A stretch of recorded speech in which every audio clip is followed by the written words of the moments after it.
السلام علیکم، میں نادرہ شعیب، بحریہ کالج 1 ابراہیم علی بھائی کیمپس آپ سے مخاطب۔ عزیز طلبہ و طالبات، آج میں نے آپ کے لیے جس عنوان کا انتخاب کیا ہے وہ ہے آپ بیتی۔ یہ آپ کی 12ویں جماعت کے نصاب میں شامل ہے۔ آپ بیتی کی تعریف کے علاوہ میں نے آپ کے لیے ایک مثالی آپ بیتی بھی تحریر کی ہے، جسے پڑھ کر آپ مزید آپ بیتیاں تحریر کر سکتے ہیں۔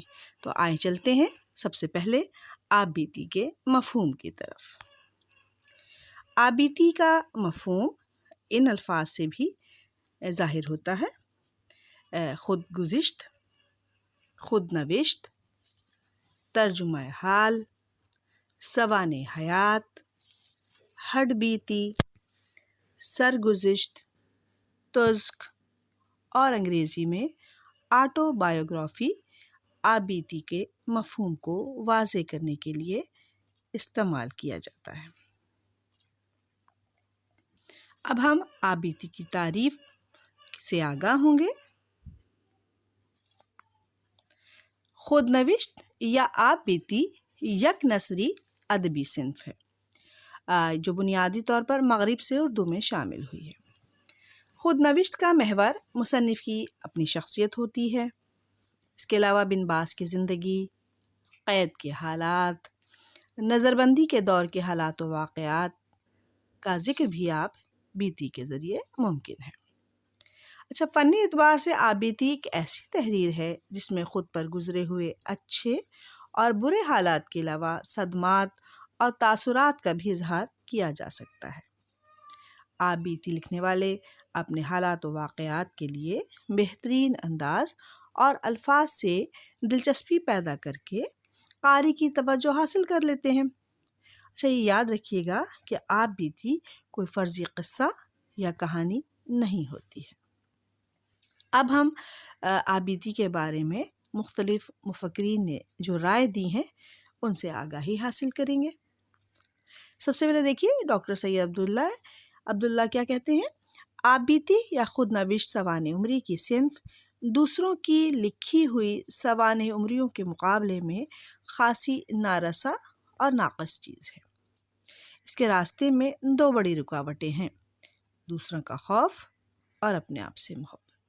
یعنی جب آپ اپنے بارے میں کچھ تحریر کرتے ہیں تو آپ کو اس بات کا خوف ہوتا ہے کہ کہیں لوگ آپ کے بارے میں غلط رائے قائم نہ کر دیں۔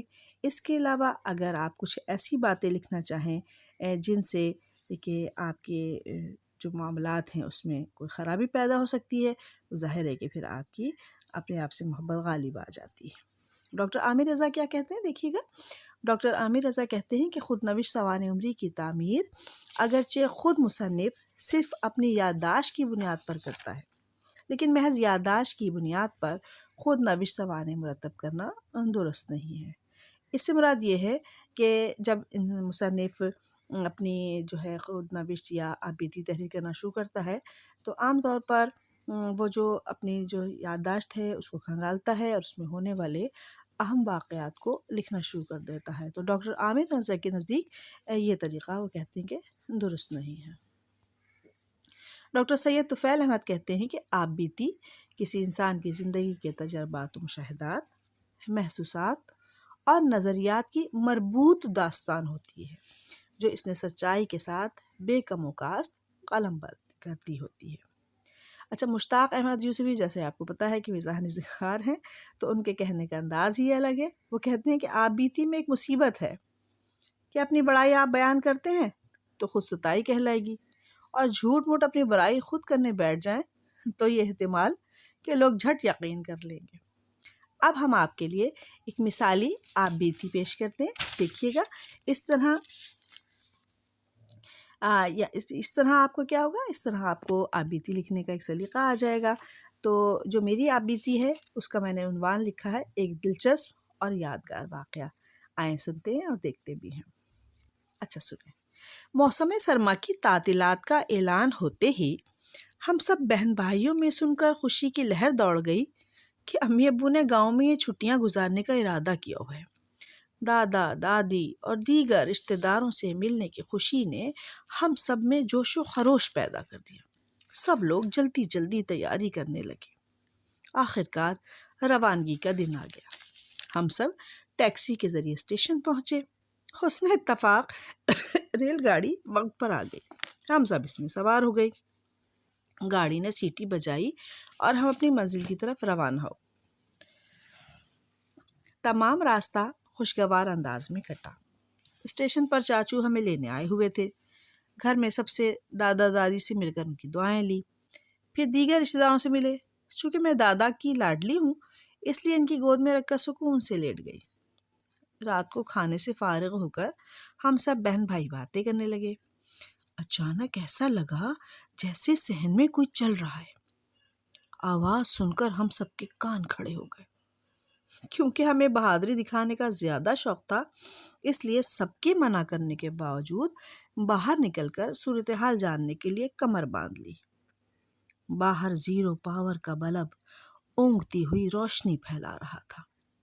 اس روشنی میں ہمیں ایک چور صحن میں کھڑا ہوا نظر آیا۔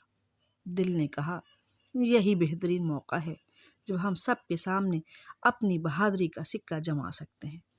چنانچہ دبے پاؤں آگے بڑھے اور قریب پڑے ہوئے ڈنڈے کو آہستگی سے اٹھا کر چور کے نزدیک پہنچے۔ ابھی چاہا ہی تھا کہ کاری وار کر کے چور کو ڈھیر کر دے، مگر چور آہٹ پا کر پلٹا تو ہمارے منہ سے دبی دبی چیخ نکل گئی۔ وہ کوئی اور نہیں چاچو تھے جو کھیتوں کو پانی دینے کے لیے باہر جانے کی تیاری کر رہے تھے۔ بس نہ پوچھیں شرمندگی سے کیا حل ہوا۔ اب بھی گاؤں جاتے ہیں تو یہ قصہ ضرور چھڑ جاتا ہے اور ہمارے نہ چاہنے کے باوجود مزے لے لے کر سنایا جاتا ہے۔ وہ چھٹیاں اس واقعے کے بعد یادگار ہو گئی۔